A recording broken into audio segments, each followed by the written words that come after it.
ನಮಸ್ಕಾರ. ನೀವು ನೋಡ್ತಾ ಇದ್ದೀರಾ ಅಶ್ವವೇಗ. ನಾನು ಶ್ವೇತಾ.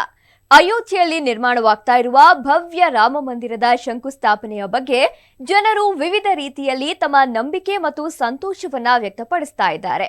ಸಂಗಮ ನಗರದ 22 ವರ್ಷದ ಸ್ಕೈ ಡೈವರ್ ಅನಾಮಿಕಾ ಶರ್ಮಾ ಕೂಡ ವಿದೇಶಿ ನೆಲದಲ್ಲಿ ರಾಮ ಮಂದಿರದ ಧ್ವಜ ಹಾರಿಸುವ ಮೂಲಕ ವಿಶಿಷ್ಟ ರೀತಿಯಲ್ಲಿ ಸಂತಸವನ್ನ ವ್ಯಕ್ತಪಡಿಸಿದ್ದಾರೆ.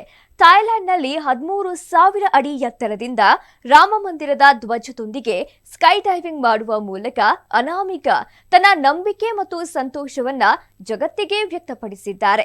ಅನಾಮಿಕಾ ಅವರ ಈ ಯಶಸ್ಸು ನಗರದಲ್ಲಿ ಭಾರಿ ಚರ್ಚೆಯಾಗ್ತಾ ಇದೆ. United States parachute association C category sky diving ಅನುಮತಿ ಪಡೆದಿರುವ ಅನಾಮಿಕಾ ಅವರು 15 ದಿನಗಳ ಹಿಂದೆ ರೋಡಿಯೋ ಸ್ಕೈ ಡೈವ್ ಜಂಪ್ ಮಾಡುವ ಮೂಲಕ ಇತಿಹಾಸವನ್ನ ಸೃಷ್ಟಿಸಿದ್ರು. ಇದೀಗ ಜೈ ಶ್ರೀರಾಮ್ ಘೋಷಣೆಗಳೊಂದಿಗೆ ಥಾಯ್ಲೆಂಡ್ನ ರಾಯಾಂಗ್ ನಗರದಲ್ಲಿ ಆಕಾಶದಿಂದ 13,000 ಅಡಿ ಎತ್ತರದಿಂದ ಜಿಗಿದಿದ್ದಾರೆ. ಈ ವೇಳೆ ಅವರ ಕೈಯಲ್ಲಿ ರಾಮ ಮಂದಿರದ ಧ್ವಜವೂ ಇತ್ತು.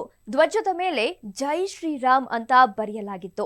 ಭಗವಾನ್ ರಾಮನ ಭವ್ಯವಾದ ರಾಮ ಮಂದಿರಕ್ಕೆ ಗೌರವ ಸಲ್ಲಿಸುವ ಸಲುವಾಗಿ ಅವರು ಧ್ವಜದೊಂದಿಗೆ ಹಾರಿದ್ದಾರೆ.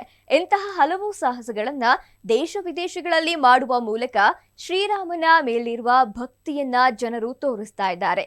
ಈ ಮೂಲಕ ರಾಮ ಮಂದಿರದ ಉದ್ಘಾಟನೆಯನ್ನ ಅಂತಾರಾಷ್ಟ್ರೀಯ ಹಬ್ಬವನ್ನಾಗಿಸ್ತಾ ಇದ್ದಾರೆ. ಇದಾಗಿತ್ತು ಈ ಹೊತ್ತಿನ ಸ್ಪೆಷಲ್.